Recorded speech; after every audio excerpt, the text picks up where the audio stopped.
Welcome to Music Forever, a podcast by the New Horizons International Music Association. I am Irene Cohen.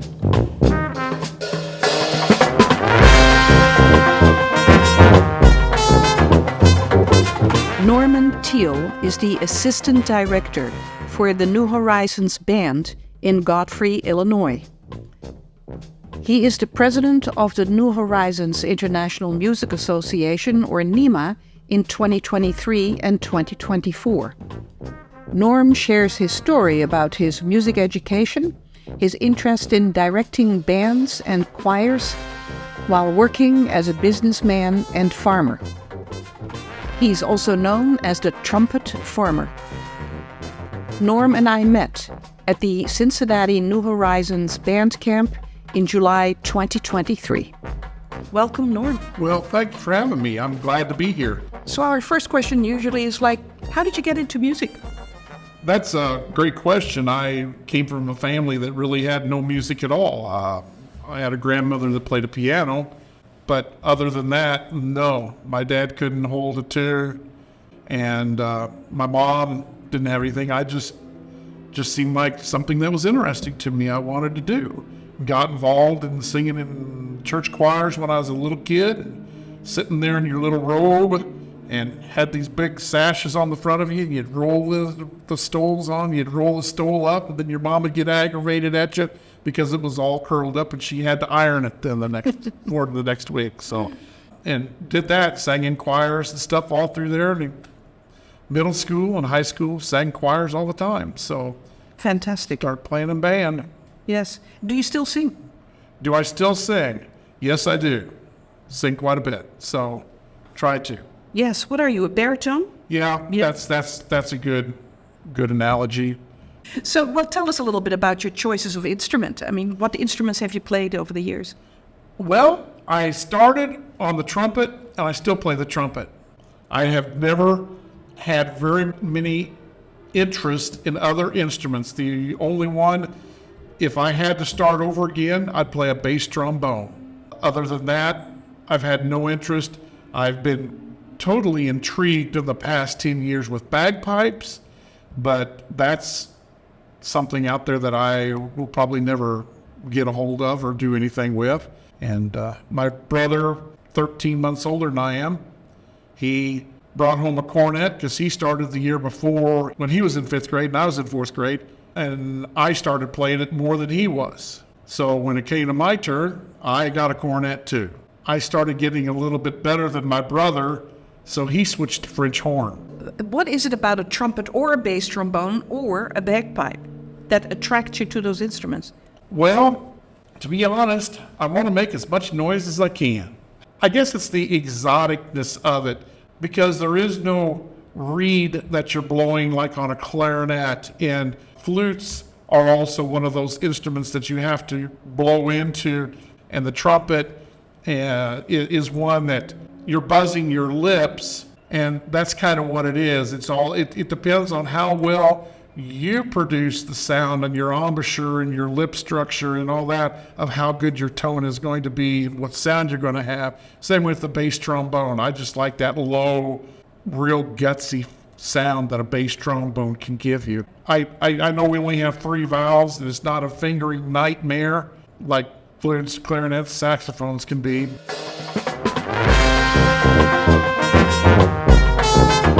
So once you started to play your instrument, what started to happen throughout your life? How did you approach music? Well, it was probably, in grade school, it was kind of a nonchalant.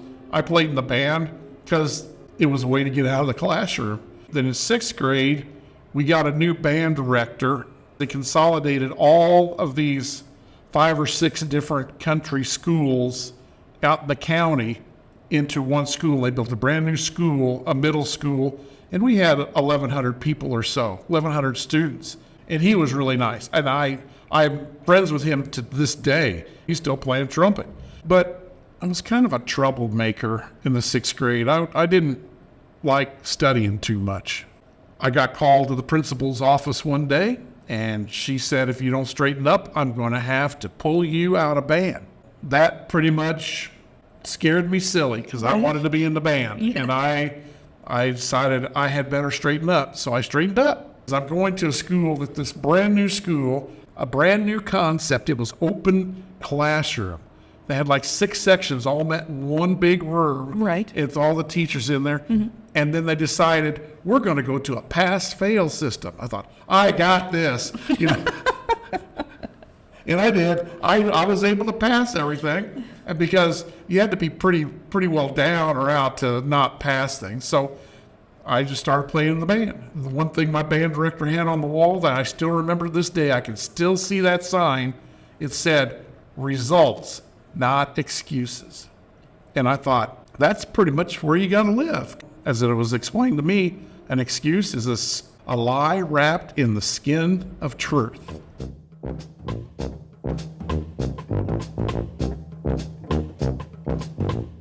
So music made you into a good kid. That's what you're saying. Well, I think it improved my personality to some degree. It's really funny that principal, she hired me to mow her yard when I was in high school, and then when I got clear through college and got educated and got a music degree and came back, I was directing choirs in different churches in the town. She went to a church that I was directing the choir of, which was something that, and she sat back there proud. And I'm like, but it was you that did it. It wasn't, it's not me. It's you that did it because you're the one that kicked me in the seat to get it to happen. Right. So that really went completely full circle. Correct. She was your musical leader and then you became hers in later life. Right. And she really didn't have anything to do with music. I had a knack to know what I needed to straighten me up.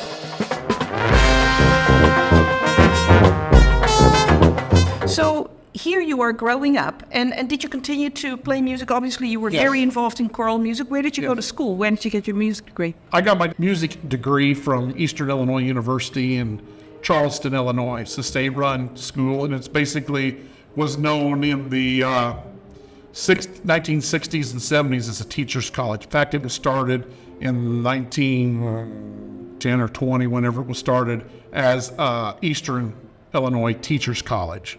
So they had a heavy emphasis on education, not so much on the performance end of things, but to be good enough to be able to get that and to teach music and the ideas and the fundamentals and the theories. And what I liked about it wasn't a Bachelor of Arts degree. I don't have that. I've actually got a Bachelor of Music. When they consolidated these schools, and we went to this one band basically for all these county schools, and the band had 110, 115 kids in it. There was a little girl, sat right next to me. Her name was Luann, and she had long blonde hair. And we kept sitting side by side all 3 years of middle school. We went to high school, sat side by side. She sang in the choir. I sang in the choir too. And we went to high school. We sat basically side by side all the way through high school, marching band. In high school, we did Oklahoma. I was Judd, and she was Laurie. We both went to Eastern Illinois University. We're there right together. Both of us got music degrees. She had an emphasis in keyboard and vocal, and a minor in instrumental, and I got a major in instrumental and in a minor in vocal. And then she came back to the hometown. She taught choir at the high school for several years in my hometown. So wonderful.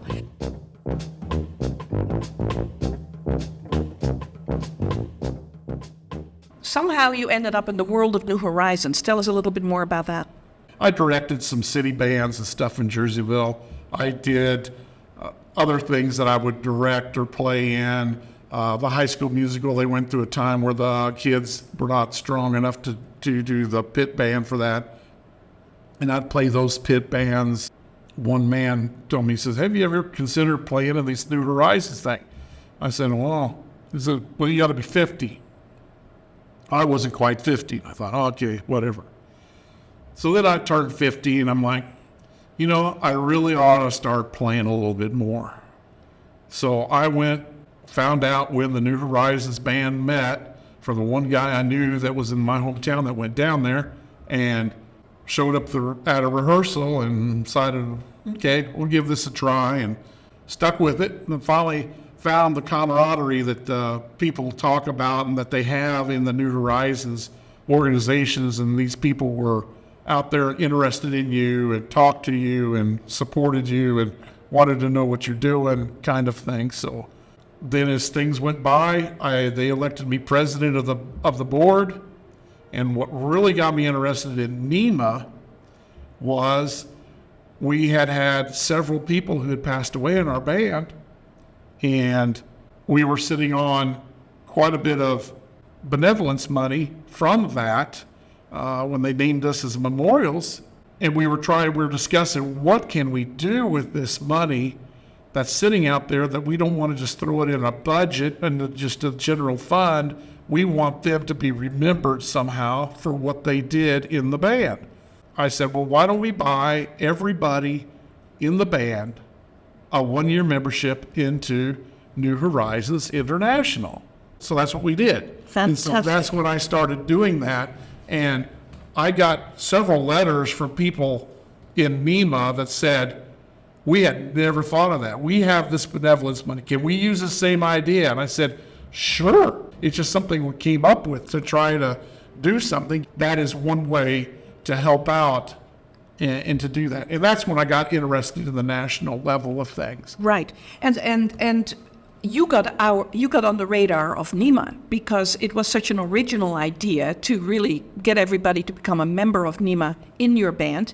So you were invited to sit on the board of directors of NHIMA, and now you're the president. And for those people who are not terribly familiar with NHIMA, maybe explain a little bit what the organization is all about.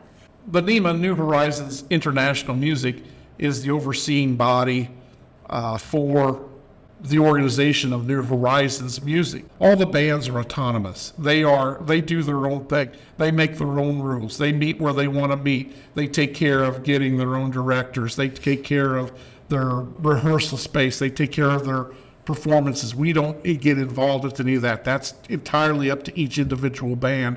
We're there to help create, in the past few years, recent years, virtual programming to teach you how to read rhythm patterns, to teach you how your instrument works, to teach you how to play a ukulele. Unbelievable to me. I have a lady in my band that takes the class, and she loves taking the class because she can hear her dog howl while she's playing the ukulele. and she says, that's entertaining to me. And so she takes every ukulele class she can. And would we have a penny whistle class at one time? All the other things, the Beatles that are coming up, klezmer, and all those things. And the band camps are another huge area that we work with to connect people to people outside of your band, to be able to pull them in and to say, we care about you. We want you to know other people are out there. We want you to understand other people have these same problems. Talk to them. See what's happening. Plus, we're always on the hunt for people that we can see in these organizations that are quality people that could become board members, or that could run other band camps, or that could teach a virtual lesson. We run a professional development where all the band directors of NHIMA can come together in a Zoom conversation 2 or 3 times a year and say, hey, I got this problem. Hey, I want to do this. How can I do this? How can I help with this? What can I do here? And it helps out the directors of the organizations that they're working with. Yeah. And it's really an organization that is by the people, the New Horizons people, for the New Horizons people. And it is a not-for-profit organization. So any finances that are coming in through membership fees or programming goes right back into the organization to help develop more programming. But there's also something unique about planning bands. Explain a little bit what happens if somebody would like to start a New Horizons band or group or orchestra. Well, if you'd want to start a New Horizons group, our website, newhorizonsmusic.org, we have grant money available. If you want to start an organization, we'll work with you. We assign you a mentor to help talk you through all the steps you need to start a new group, or to do a band, or to do a camp, whatever you want to do. We have people in place that can do that.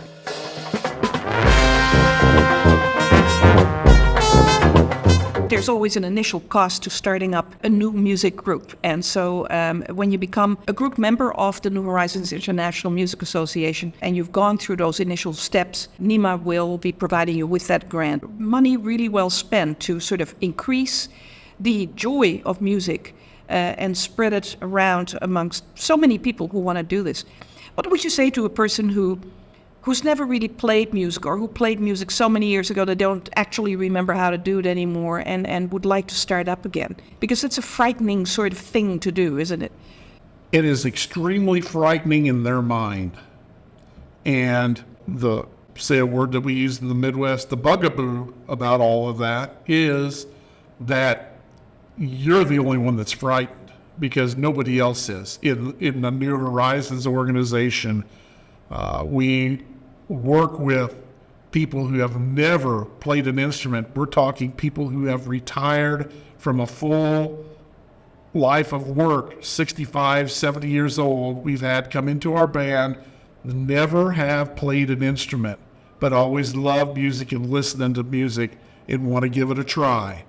But we don't put any pressure on you to say, well, you have to audition, you got to get good enough to audition to come into this band. Right. No. Mm-hmm. As soon as you say you want to join, we'll have you sitting in the band, sitting in the section. We had one lady who joined the band, and she was playing saxophone and didn't even know how to put the saxophone together. The guy that was sitting next to her had to help her put her saxophone together, because it was the saxophone I think her son or somebody played that she had, and she just took it with her. Right. And said, that's what I'm going to play. And she didn't even know what had to happen. She's playing now. She plays solos every once in a while, and she enjoys it, doesn't miss a rehearsal.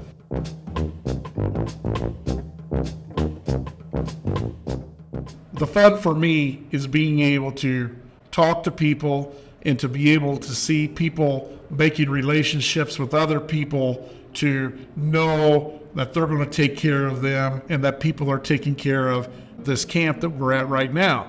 Is that, there's nobody is talking about how much better or anything anybody is or anything. Right. We got assigned parts to play in our ensembles, but everybody got assigned all different parts. Yep. So not just one person, not the best person is playing first part all the time. That's passed through all the sections, and that's one thing we try to make sure happens, and that we don't. We're here to help people understand in the camaraderie and the community that they can build within their organization that they're in. Absolutely. Well, Norm, I don't know how to thank you enough for all the work that you're doing for NHIMA, for New Horizons, for your local group. You're just exemplary to this organization, and so many other people who have been working hard on this board or as volunteers for this organization. So I would like to thank you so much for doing this podcast, but for all the other work that you do as well and continue to work. It's an absolute pleasure having you. And we'll continue to have some more fun here at the Cincinnati Band Camp.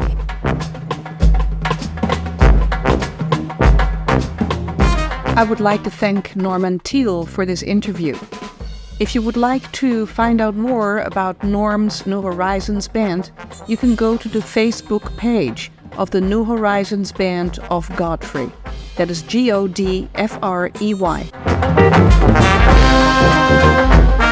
Music for this podcast by Mary Riddle. Swag on.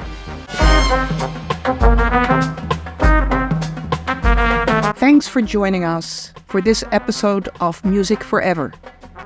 If you are interested to be interviewed for this podcast, please email us at NHIMA podcast@gmail.com. That is NHIMA podcast@gmail.com.